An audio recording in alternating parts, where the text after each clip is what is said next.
40.5 من 80 اهي. والانجليزي 46.5 من 50. اللغة الأجنبية التانية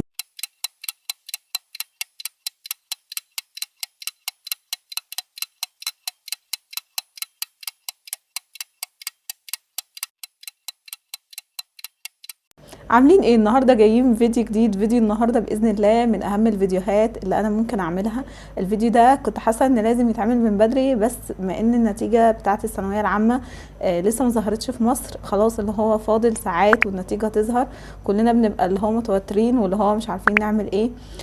بجد يوم النتيجه ده بالذات اللي انت هتعمله فيه في اليوم ده كمل عليه بقى مدى حياتك. فانت لو خدت اليوم بطريقه كويسه وعملت الحاجات دي، او ان انا كان الحاجات دي كان نفسي حد يقولها لي زي ما انا كنت في وقتكم ده، بجد كنت ممكن ان انا اليوم ده بالنسبه لي يبقى احسن يوم، حتى لو ما كنتش جايبه زي ما بيقولوا اللي هو احسن مجموع، مع ان مفيش حاجه اسمها احسن مجموع ومجموع وحش ومجموع قليل وكليات قمه وكل الكلام الفارغ ده. بجد انت اهم حاجه ان انت تبقى ناجح قصاد نفسك، حققت الحاجات اللي انت عاوزها، دخلت مجال ايا كان المجال ده، بقيت فيه كويس وبقيت فيه شاطر وبقيت فيه متميز، هو ده النجاح الحقيقي. لكن النجاح مش موضوع ان انا ادخل كليه قمه، او ان انا اكون مثلا كنت شاطر وبذاكر وفي الاخر لا الاقي نفسي ملحقتش الحاجه اللي انا عاوزها.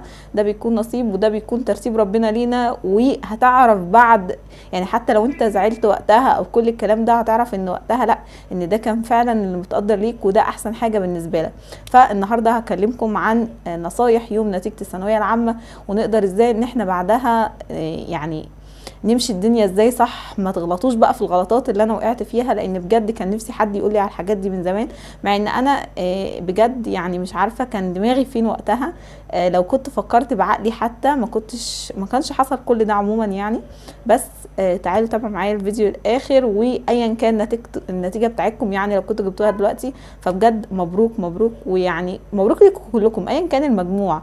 واهم حاجه ما تسمعوش كلام حد، اي حد محبط، اي حد بيقعد يقلل من نتيجتك قصادك برضو ما تسمعش كلامه. كل دي ناس بجد رايها يستمع من هنا ويخرج من الناحيه التانيه، ولا كاننا سمعنا اي حاجه، لان بجد بتبقى شخصيات سلبيه بطريقه زي ما شفتوا في اول الفيديو. معظمنا بيكون يا اما اللي هو جاب مجموع عالي اللي هو بقى في التسعينات او الكلام ده وبقى فرحان ومبسوط واللي حواليه مبسوطين، يا اما شخص تاني ما جابش المجموع اللي هو عاوزه، ايا كان بقى المجموع ده ممكن يكون حتى برضو عالي بس هو ده من اللي ما كانش عايزه، ويفضل حزين ومكتئب طول يعني حتى بعد ما يدخل الكليه اللي دخلها بالمجموع ده، لان هو حاسس ان هو لا اتظلم، حاسس ان هو لا مش ده اللي هو كان عايزه وكل الكلام ده.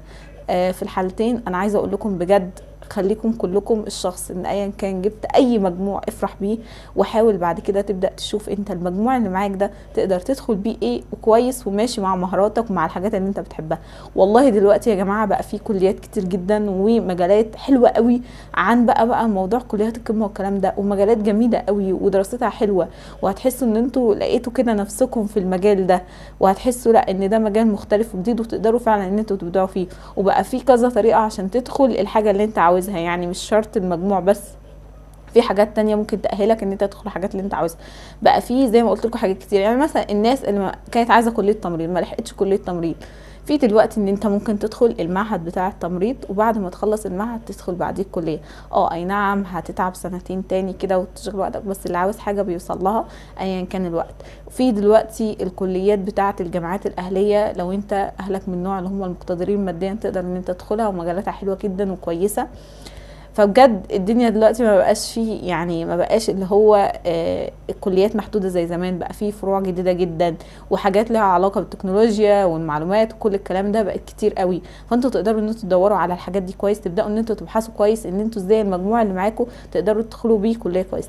انا يوم النتيجه بتاعتي جبت مجموع، وزي ما اوريكم يعني كان درجات ما كانتش اللي هو قليله، لا كانت وسط، ولا هو عالي قوي ولا هو قليل، كان اللي هو 89%.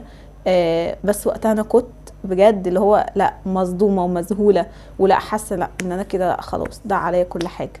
وبدات بقى اللي هو بقى ايه، حتى ما ادورش على الكليات اللي انا عايزاها او ان انا اعمل كده او كل الكلام ده، لا اللي هو ايه خلاص انا حطيت التنسيق واللي يجيبوا اي كليه مش فارقه لي، كلهم زي بعض بالنسبه لي كل الكلام ده، وكل الكلام ده غلط.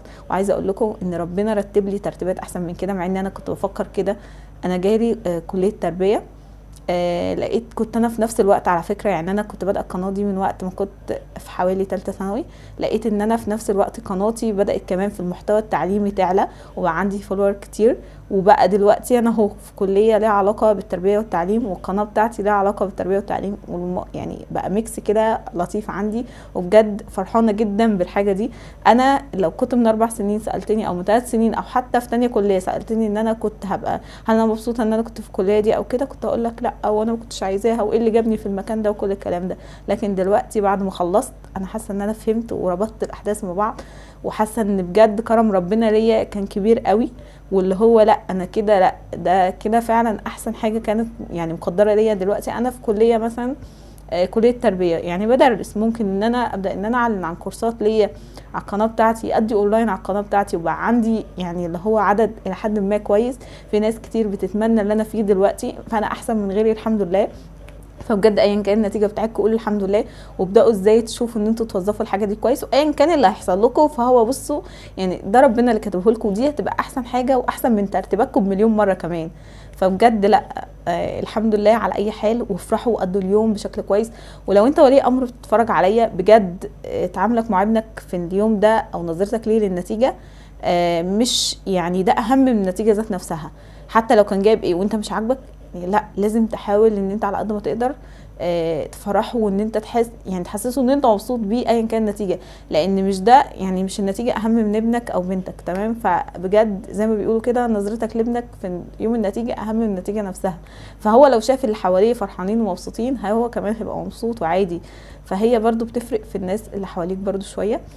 وعايزه اقول لكم اهم حاجه ان احنا زي ما قلت لكم تبداوا كده تبحثوا بنفسكم، تشوفوا ايه اهم الكليات اللي موجوده، المجالات اللي موجوده تقدروا ان انتوا تدخلوها، سواء كنتوا علم علوم، علم رياضه، ادبي، والحاجات دي شروطها ايه، والحقوا في حاجات اللي هي كان فيها اختبارات القدرات، مش عارفه عدت ولا لسه، شوفوها. فبجد هتلاقوا مجالات كتير جدا تقدروا ان انتوا تبقوا كويسين فيها وربنا يكرمكم فيها. وعايزه اقول لكم بقى تشاركوني كده باذن الله ناويين تدخلوا ايه، و كان يعني ولو في ناس برضو عدت السنه دي اكتبوا لهم كده عن كرم ربنا يوم النتيجه، وعن ازاي الترتيبات كانت كويسه بالنسبه لكم، حتى لو انتوا ما كنتوش عايزين النتيجه دي او ما كنتوش. عايزه اقول لكم كمان على حاجه، ان باذن الله هجيب كده شويه من الكليات، وهبدا ان انا اروح الجامعه وافرجكم عليها، واجيب لكم طلاب من نفس الجامعه يعرفوكم على الكليه. فاعملوا اشتراك في القناه عشان يوصلكم كل الحاجات الحلوه دي. ولو عندي اي معلومه عن اي كليه اكيد مش هبخل بيها عليكم باذن الله الفتره الجايه. بس انتوا بقى ايه، تابعوا كده وحاولوا ان انتوا تبحثوا بنفسكم كتير، ونسال برضو اللي حوالينا. بس طبعا القرار الاخير يكون قرار من دماغنا، مش قرار حد تاني، ومش عشان مثلا لا بابا عاوزني كذا او ماما عاوزني كذا. ماشي رايهم مهم وكل حاجه، بس انا برضو اشوف دماغي انا عاوز ايه، الحاجه اللي انا بحبها، الحاجه اللي انا حاسس ان انا لما ادخل فيها ابقى متميز. وزي ما قلت لكم راي الناس اللي حوالينا مهم، بس مش اللي هو قرار، مش اللي هو يحدد قرارنا او مصيرنا او كل الكلام ده. فاعملوا اشتراك كده ولايك بقى الفيديو. وبس كده، ده كان الفيديو بتاع النهارده. اتمنى لو انتوا شفتوا الفيديو وعجبكم نعمل لايك للفيديو، اشتراك في القناه، وشير لكل اصحابنا، ومبروك ليكم كلكم، ويا رب بجد كلكم تدخلوا حاجه تبقوا شاطرين فيها ومتميزين فيها، ودي اهم حاجه. يلا باي، اشوفكم في فيديو جديد.